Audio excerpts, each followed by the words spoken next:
Medicover తో మీ మాతృత్వ కలలను సాకారం చేసుకోండి. ఇప్పుడు IOI పై 50%, IVF పై 20,000 తగ్గింపు మరియు పొందండి ఉచిత కన్సల్టేషన్ తో పాటు ఫ్రీ అల్ట్రాసౌండ్ స్కానింగ్. ఇప్పటికే పంచాయతీలు, మండల, జిల్లా పరిషత్ పాలక వర్గాల పదవీ కాలం ముగిసిపోయింది.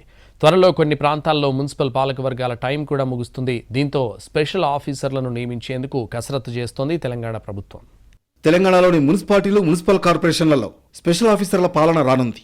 ఈ నెల 26తో 130 పట్టణ, స్థానిక సంస్థల పాలకవర్గాల పదవీకాలం ముగియనుంది. ఇప్పటికిప్పుడు ఎన్నికలు నిర్వహించే పరిస్థితి లేకపోవడంతో స్పెషల్ ఆఫీసర్ల చేతుల్లో పెట్టేందుకు ప్రభుత్వం కసరత్తు చేస్తోంది. మున్సిపాలిటీలకు ఆర్డీఓలు, మున్సిపల్ కార్పొరేషన్లకు కలెక్టర్లు స్పెషల్ ఆఫీసర్లుగా బాధ్యతలు నిర్వర్తించనున్నారు. ఇందుకు సంబంధించి మున్సిపల్ శాఖ ప్రాథమిక కసరత్తును పూర్తి చేసింది. ప్రస్తుతం మున్సిపల్ శాఖను సీఎం రేవంత్ రెడ్డి చూస్తున్నారు. విదేశీ పర్యటన నుంచి వచ్చిన వెంటనే సంబంధిత ఫైల్పై సంతకం చేసే అవకాశం ఉంది. గతంలో 142 పట్టణ స్థానిక సంస్థలు ఉండగా 130 పట్టణ స్థానిక సంస్థలకు 2020లో ఎన్నికలు జరిగాయి.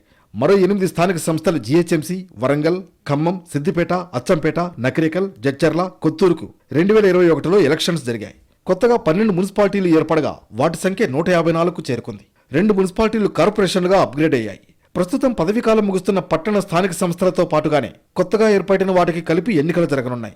అప్పటి వరకు స్పెషల్ ఆఫీసర్లను నియమించాలని ప్రభుత్వం నిర్ణయించింది. ఎమర్జెన్సీ, రెగ్యులర్ పనులకు ఎలాంటి ఆటంకం లేకుండా ప్రత్యేకాధికారులు చర్యలు తీసుకుంటారు. కీలకమైన అభివృద్ధి పనులు జరగాలంటే కౌన్సిల్ తీర్మానం తప్పనిసరి కావడంతో వీలైనంత త్వరగా ఎన్నికలు నిర్వహించాలని ప్రభుత్వం భావిస్తోంది.